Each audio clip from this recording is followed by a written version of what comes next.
अरे श्वेता, जाना जरा बुलाकर लाना अपनी भाभी को। देखो तो जरा क्या कर रही है। शादी को 3 दिन हो गए, कमरे में से ही नहीं निकली है। अब तो रिश्तेदार भी चले गए सारे। बुलाकर ला, खाना बना लेगी आज। हाँ मम्मी, पता नहीं क्या करती रहती है, कमरे में से नहीं निकलती। जा देख कर आ और बुला के लाना, खाना बना लेगी। ठीक है मम्मी, अभी जाती हूँ। अरे भाभी, अरे श्वेता दीदी, आप भाभी ये क्या पहना है आपने? अरे दीदी, आपको दिखाई नहीं देता क्या? वो मैं जॉगिंग के लिए जा रही थी। सुबह सुबह तो ऐसे कपड़े पहनते हैं ना। क्या जॉगिंग? अरे श्वेता, बुला के ला अपनी भाभी को। भाभी मम्मी बुला रही है आपको, चलो बाहर। ठीक है, आती हूँ। मम्मी, भाभी ने। बहू, ये तूने क्या पहन रखा है? क्या हुआ मम्मी जी? कपड़े हैं ये, और क्या है? जॉगिंग के लिए जाना है मुझे। जॉगिंग? हाँ मम्मी जी। अरे भाभी, कुछ तो शर्म कर लो। दीदी, इसमें शर्म कैसी जॉगिंग करने में? मैं जॉगिंग करने की नहीं कह रही। आपने क्या पहन रखा है? 3 दिन आपकी शादी को हुए, कुछ संस्कार है कि नहीं आप में? बहू, जाके इन कपड़ों को बदल ले। तेरी माँ ने तुझे यही सिखाकर भेजा है क्या? बड़े छोटे का लिहाज है कि नहीं बिल्कुल भी? शर्म त्याग कर रख दी बिल्कुल। 3 दिन शादी को हुए, देखो किस भेष में आई है। न चूड़ियां है, न बिंदी है, न मांग भरी है, न मंगलसूत्र है। खड़ी हो गई आके ऐसे। तो मम्मी जी, जॉगिंग के लिए तो ऐसे ही जाते हैं। जाके किचन में खाना बना ले, अभी करवा दूंगी तेरी जॉगिंग। कपड़े बदल के आ पहले तो अपने। खाना? वो तो मुझे बनाना नहीं आता मम्मी जी। नहीं आता? शादी से पहले तो बड़े ही डींगे हाँक रही थी तेरी मम्मी। मेरी बेटी को ये आता है, मेरी बेटी को ये आता है। इसका मतलब वो झूठ बोल रही थी। झूठे फरेबी लोग हो तुम तो। मम्मी जी, झूठे और फरेबी लोग हम नहीं, आप हो। और झूठ तो वो था जो आपने बोला था हमसे। भूल गई आप, या मैं याद दिलाऊं? मम्मी जी, आपने भी शादी से पहले दहेज लेने के लिए मना कर दिया था। वो तो मेरी मम्मी दे रही थी, अपनी मर्जी से जो दे रही थी। पर जो रूप आपने शादी वाले दिन दिखाया ना, मैं उसे कभी नहीं भूल सकती। किस रूप की बात कर रही हो भाभी? जो आप लोगों ने दहेज मांगा था ना शादी वाले दिन, मैं उस रूप की बात कर रही हूँ। तो भाभी, क्या आप एक दुनिया में इकलौती हो क्या जो दहेज लेकर आई हो? सब लेकर आते हैं, अपनी बेटी को तो सब देते हैं।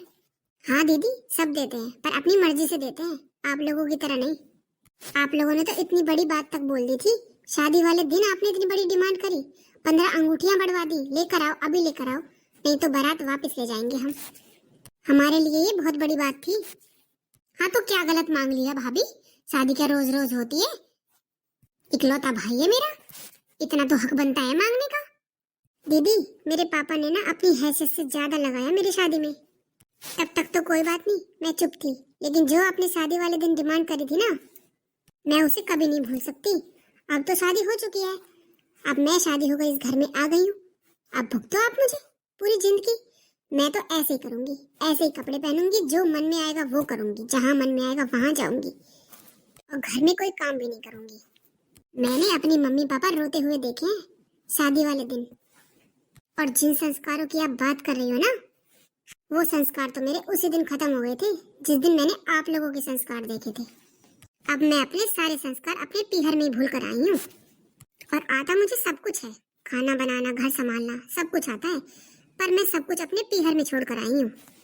यहाँ मुझे कुछ नहीं आता।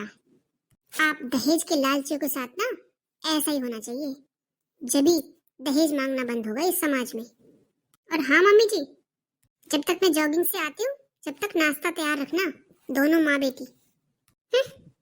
मुझसे काम करवाएंगी। अरे बेटा, ये बहू क्या बोल कर गई है? मम्मी, वही बोल कर गई है जो आपने सुना। बहुत बड़ी गलती हो गई मम्मी, दहेज नहीं मांगना चाहिए था। अब क्या होगा? हाँ बेटा, कहते तो सही रही है, गलती तो हुई है। मम्मी, मैं तो शादी होकर अपने घर चली जाऊंगी, आप कैसे झेलोगे पूरी जिंदगी ऐसे? अरे बेटा, कहते तो ठीक रही है। ऐसा करती हूँ, बहू से माफी मांग लेती हूँ, जब भी कुछ हो सकता है। जो काम प्यार से हो जाता है ना, वो तकरार से नहीं होता। हाँ मम्मी, ठीक कह रही हो। अब भाभी को प्यार से समझाना पड़ेगा। क्योंकि गुस्से से काबू में आने वाली नहीं है भाभी। हाँ बेटा, मेरी तो मती मारी गई थी जो मैंने ऐन वक्त पर डिमांड करी। अरे आप लोग अभी तक यहीं हो? आप लोगों ने नाश्ता नहीं बनाया? अरे बहू, हमसे गलती हो गई, हमें माफ कर दे बहू। हमें ऐसा नहीं करना चाहिए था। हमें तेरे घर वालों से लास्ट टाइम पर दहेज नहीं मांगना चाहिए था। मम्मी जी, आपको क्या लगता है मैं आपके इन मगरमच्छ के आंसू से पिघल जाऊंगी? नहीं भाभी, हमें सच में बहुत दुख है इस बात का। हमने जो किया शादी में वो हमें नहीं करना चाहिए था। मम्मी जी, जब एक बार रस्सी टूट जाती है ना, चाहे उसे कितनी बार भी जोड़ लो, उसमें गांठ हमेशा रहती है और जो हमेशा करकती रहती है। ऐसी ही इतनी बड़ी बात के पीछे मैं आप लोगों को माफ नहीं कर सकती। मैं कभी नहीं भूल पाऊंगी ये बात। आपको ये पहले सोचना चाहिए था। अरे बहू, हमसे गलती हो गई, हमें माफ कर दे। नहीं मम्मी जी, मैं आपको माफ नहीं कर सकती। आप लोगों की वजह से मैंने अपने मम्मी पापा को रोते हुए देखा है, बहुत दुखी देखा है। मेरी शादी को लेकर वो बहुत खुश थे। और आपको तो मम्मी जी ये जब पता चलता जब श्वेता दीदी की शादी होती और उनकी बारात वापस जाने की धमकी आपको मिलती, जब आपको इस दुख का पता चलता। नहीं बेटा, ऐसा मत बोल। हम अपनी गलती मान तो रहे हैं। गलती मानने में और उसे सुधारने में बहुत फर्क होता है मम्मी जी। भाभी, हमें पता चल गया है भाभी कि हम कितने गलत थे। आप हमें माफ कर दो ना भाभी। बस दीदी, अब बहुत हो गया। अब आप ऐसा करो, जाकर नाश्ता बना लो दोनों, बहुत टाइम हो गया है। अरे मम्मी, क्या करें, भाभी तो मान नहीं रही। चल बेटा, नाश्ता बनाते हैं, और क्या कर सकते हैं। हाँ चलो मम्मी। दोस्तों, इन दहेज मांगने वालों के साथ ऐसा ही होना चाहिए। ये लोग तभी सुधरेंगे अगर हम इनके सामने एक बार झुक जाते हैं ना, तो ये पूरी जिंदगी झुकाते हैं हमें। अगर हम एक बार इनके हिसाब से चल लिए ना, फिर पूरी जिंदगी हमें इनके हिसाब से चलना पड़ता है। और इसलिए दहेज मांगने वालों के लिए माफी नहीं होती। अब यही इनकी सजा है। आखिर इन लोगों को भी तो पता चले दहेज मांगना कितना बड़ा पाप है।